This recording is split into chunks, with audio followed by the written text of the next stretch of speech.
Alright guys, Godzilla versus king Ghidorah 1991 में आई थी। ये गॉडजिला सीरीज की 18th इंस्टॉलमेंट थी और हेंसेई सीरीज की तीसरी। सो इस वीडियो में हम देखेंगे कि कैसे किंग गिडोरा जापान में आ गया और गॉडजिला ने उसे रोका। इसके बाद ह्यूमंस ने गॉडजिला को कैसे रोका। So without wasting any time, let's get into it. Movie शुरू होती है कि ईयर 2204 में एक सबमरीन ने एक बॉडी ढूंढी है। ये बॉडी किंग गिडोरा की है जो 20th सेंचुरी में गॉडजिला से लड़ा था। इसके बाद हम प्रेजेंट में आ जाते हैं जहां पर टोक्यो में एक यूएफओ कई लोगों को दिखा आसमान में उड़ते हुए, और नेक्स्ट मॉर्निंग मीडिया पर यह खबर आग जैसी फैल गई। लोग डिटरमाइन करने लगे कि ये यूएफओ सच में था या ये एक अफवाह है। टेरासावा एक यंग रिपोर्टर है जो पैसिफिक वॉर में दिखे एक डायनासोर के ऊपर बुक लिख रहा है। वो एक बूढ़े आदमी का इंटरव्यू लेने जाता है। वो उसे स्टोरी बताता है कि कैसे 1944 में एक डायनासोर ने लेगोस आइलैंड पर उनकी अमेरिकन से जान बचाई थी,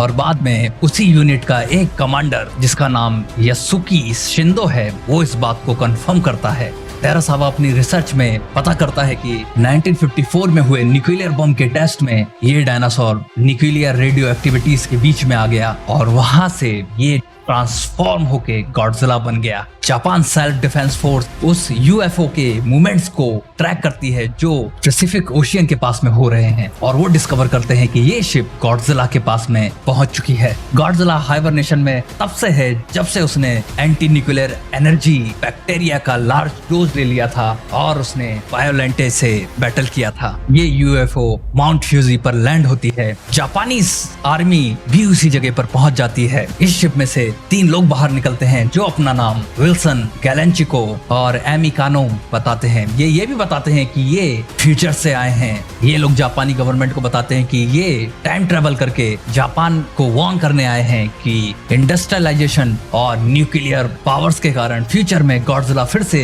रीअपीयर होगा और जापान को पूरी तरीके से बर्बाद कर देगा। इस बात का सबूत के लिए वो एक बुक प्रेजेंट करते हैं और बताते हैं कि टेरासावा ने ये बुक फ्यूचर में लिखी थी जिसका नाम है बर्थ ऑफ द गॉडजिला। जापानी गवर्नमेंट भी इनकी बातों को मान लेती है और ये प्लान बनाते हैं कि ये 1944 में लेगस आइलैंड पर वापस जाएंगे और वहां से गॉडजिलासॉरस को, जो अभी एक डायनासोर है, बेरिंग सी में ट्रांसपोर्ट कर देंगे, जिसके कारण वो कभी बम की टेस्टिंग में आ ही नहीं पाएगा और फ्यूचर में जापान गॉडजिला के अटैक से बच जाएगा। ये लोग टाइम मशीन में बैठते हैं। इस मशीन में एमी और M11 एक फ्यूचर का एंड्रॉइड रोबोट है। इनके साथ में 20th सेंचुरी के 3 लोग, टेरासावा, मिकी, प्रोफेसर मकाजी और 2 लोग और जाते हैं और इनकी ट्रिप चालू हो जाती है। ट्रिप में मिकी देखती है कि एमी के पास में 3 अजीब से क्रिएचर हैं। एमी उसे बताती है कि ये डोराट्स हैं जो फ्यूचर में इनके जेनेरिकली इंजीनियर्ड बैट्स हैं। ये ग्रुप सक्सेसफुली 1944 में पहुंच जाता है। यहाँ पर ये ऑब्जर्व करते हैं कि जापानी फोर्स और अमेरिकन मरीन्स के बीच में लड़ाई चल रही है, और इसी लड़ाई के बीच में गॉडजिलासॉरस वहां पर आ जाता है जो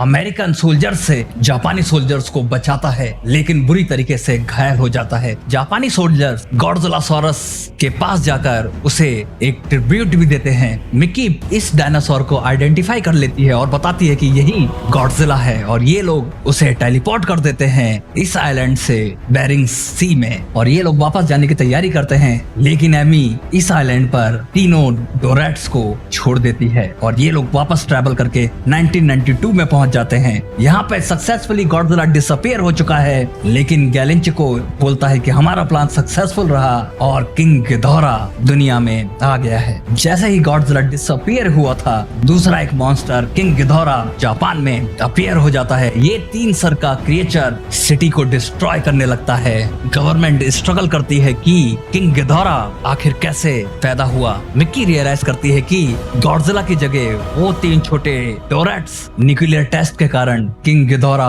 बन गए होंगे, और यही फ्यूचर से आए इन लोगों का प्लान था जो सक्सेसफुल हो गया। यहाँ पर विल्सन जापान को पूरी तरीके से डिस्ट्रॉय करना चाहता है, जिससे अपसेट होकर एमी को अब गिल्ट महसूस होता है और वो वहां से निकलकर टेरासावा के पास में पहुंच जाती है। वो टेरासावा को बताती है कि इनसे जो कुछ भी बोला गया वो सब झूठ है। फ्यूचर में जापान वर्ल्ड सुपर पावर बन गया है, लेकिन समय बीतने के साथ साथ नेशन करप्ट भी बनता गया और और अमीर भी बनता गया, जिसके कारण वो इंटायर कंट्रीज और कॉन्टिनेंट्स को खरीदने लगा। दुनिया के अलग अलग जगह के लोग इकट्ठा हुए और एक जगह यूनाइटेड होकर उन्होंने इक्वल इन्वायरमेंट अर्थ यूनियन बनाया और उसी ग्रुप से ये लोग बिलोंग करते हैं। एमी कहती है कि ओरिजिनल प्लान ये था कि ये 20th सेंचुरी में जापान को फोर्स करेंगे कोऑपरेट करने के लिए, लेकिन विल्सन अब पूरे जापान को डिस्ट्रॉय करना चाहता है किंग गिदोरा की मदद से। इस कारण वो अब उन लोगों के साथ में नहीं है। जापानी गवर्नमेंट अब डिसाइड करती है कि वो गॉडजिला सॉरस को ढूंढेंगे और उसे न्यूक्लियर एनर्जी देकर फिर से गॉडजिला बनाएंगे, क्योंकि वही एक पावरफुल फोर्स है जो किंग गिदोरा को डिफीट कर सकता है। और ये सिंडो इंडस्ट्री से एक न्यूक्लियर सबमरीन बोरो करते हैं। सिंडो भी सबमरीन देने के लिए मान जाता है, क्योंकि सिंडो उस फोर्स में था जिस फोर्स को गॉडजिला सॉरस ने लीगोस आइलैंड पर बचाया था। मिकी अंडर वाटर गॉडजिला को सेंस करती है और कहती है कि गॉडजिला सॉरस तो पहले से ही गॉडजिला बन चुका है। टेरिसाबा यहाँ पता लगाता है कि एक रशियन न्यूक्लियर सबमरीन बेरिंग सी में डिसअपीयर हुई थी। ये वही जगह पर डिसअपीयर हुई थी जहाँ पर गॉडजिला सॉरस को ट्रांसपोर्ट किया गया था। टेरिसाबा रियलाइज करता है कि गॉडजिला सॉरस टाइमलाइन से कभी गया ही नहीं था और वो गॉडजिला में म्यूटेड पहले ही हो चुका था। टेरिसाबा गवर्नमेंट को वार्न करने की कोशिश करता है कि गॉडजिला बेरिंग सी में पहले से ही मौजूद है और सिंडो के सबमरीन वहां पर डेंजर में है, लेकिन बहुत देर हो चुकी होती है। गॉडजिला इस सबमरीन को डिस्ट्रॉय कर देता है और इस न्यूक्लियर पावर के कारण वो और ज्यादा स्ट्रॉन्ग और साइज में बड़ा हो जाता है। विल्सन और गैलेंची को रियलाइज करते हैं कि गॉडजिला का जन्म तो एक अनअवॉइडेबल इवेंट था जो 20th सेंचुरी में होना ही था, और वो किंग गिदोरा को गॉडजिला से लड़ाई करने के लिए भेज देते हैं और किंग गिदोरा और गॉडजिला आपस में फाइट करने लगते हैं। फाइट के दौरान किंग गिदोरा गॉडजिला के ऊपर भारी पड़ता हुआ दिखाई देता है और वो गॉडजिला को बीट डाउन करने लगता है। यहाँ यूएफओ में एमी, टेरिसाबा और M11 रोबोट घुस जाते हैं। ये मॉन्स्टर के कंट्रोल डिवाइस को सैबोटेज कर देते हैं।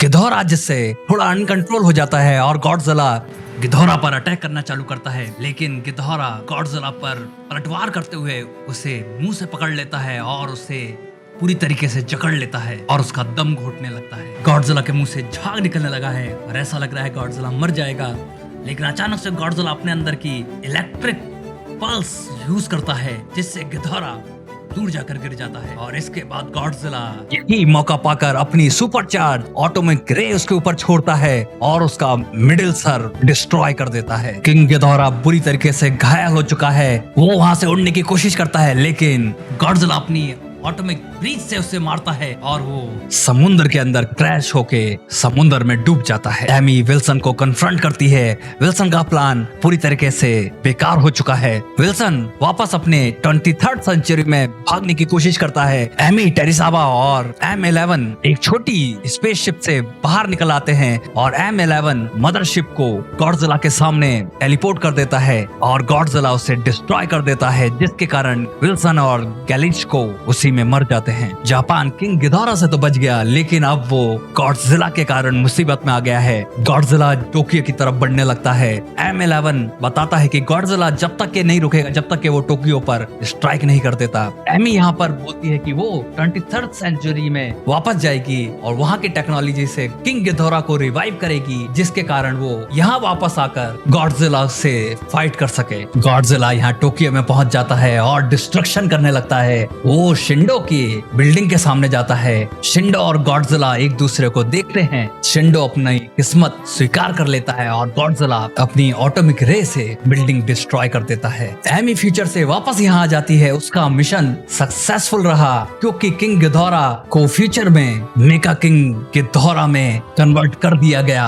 है और वो मेका किंग गिदोरा को वहां से 20th सेंचुरी में वापस ले आई है गॉडजिला से लड़ने के लिए। और यहाँ पर साइबरनेटिक मेका किंग गिदोरा गॉडजिला के सामने आ जाता है जो फ्यूचर टेक्नोलॉजी से लैस है। अब मेका किंग गिदोरा और गॉडजिला की आपस में फाइट होने लगती है और इसी फाइट में गॉडजिला अपनी ऑटोमिक रे का यूज करता है, जिसके कारण मेका गिदोरा डाउन हो जाता है। गॉडजिला आगे बढ़ता है मेका किंग गिदोरा को फिनिश करने के लिए, लेकिन किंग गिदोरा को कंट्रोल कर रही एमी एक लीवर खींच देती है, जिस लीवर के कारण मेका किंग गिदोरा अपने अंदर से इलेक्ट्रॉनिक केबल्स निकालता है जो गॉडजिला को चारों ओर से बांध लेती है। इस इलेक्ट्रिकल पावर के कारण गॉडजिला गिर जाता है और मेका किंग गिडोरा उसे लेकर हवा में उड़ने लगता है। हवा में ही गॉडजिला उसके ऊपर अपनी एटॉमिक रे छोड़ता है, जिसके कारण मेका किंग गिडोरा और गॉडजिला दोनों समुद्र के अंदर गिर जाते हैं और एमी अपनी मिनी शिप का यूज करके वहां से बाहर निकल आती है। ये लोग एमी को गुड बाय बोलते हैं। एमी टेरिसाबा को बताती है कि वो उसी की एंसेस्टर है और एमी वापस फ्यूचर में चली जाती है और ये लोग सभी अपनी विक्ट्री को सेलिब्रेट करने लगते हैं। इसके बाद में समुद्र के अंदर मेका किंग गिडोरा और गॉडजिला दोनों दिखते हैं। मेका किंग गिडोरा पूरी तरीके से तबाह हो चुका है, लेकिन गॉडजिला अचानक से उठ जाता है और उसकी डोजर प्लेट चमकने लगती है और वो रोर करता है और यहीं पर ये मूवी खत्म हो जाती है। सो ऑलराइट गाइस, ये थी गॉडजिला वर्सेस किंग गिडोरा। इस वीडियो में हमने देखा कि कैसे गॉडजिला से बचने के लिए ह्यूमंस ने गॉडजिला को गॉडजिला बनने ही नहीं दिया, लेकिन किंग गिडोरा बीच में आ गया। किंग गिडोरा को हराने के लिए इन्होंने गॉडजिला को फिर से वापस लेकर आए, जिसने किंग गिडोरा को डिस्ट्रॉय कर दिया। उसके बाद में गॉडजिला को हराने के लिए ये लोग मेका किंग गिडोरा को लेकर आए और गॉडजिला और मेका किंग गिडोरा समुद्र में दफन हो गए, लेकिन फिर भी गॉडजिला आखिरी में उठकर खड़ा हो गया। इतने सारे ट्विस्ट और टर्न वाली ये मूवी मुझे गॉडजिला सीरीज की बहुत ही इंटरेस्टिंग मूवी लगी। इस मूवी में गॉडजिला हेल्प भी करता है, गॉडजिला डिस्ट्रॉय भी करता है और गिडोरा डिस्ट्रॉय भी करता है और गिडोरा ही हेल्प करता है। बड़ी कॉम्प्लिकेटेड मूवी है। सो बस अब आप मुझे कमेंट करके ये बताएं कि आपको ये वीडियो कैसा लगा और आप इस मूवी के बारे में क्या सोचते हैं। सो फिलहाल इस वीडियो में इतना ही, मिलते हैं नेक्स्ट वीडियो में। जब तक के लिए टेक केयर गाइस।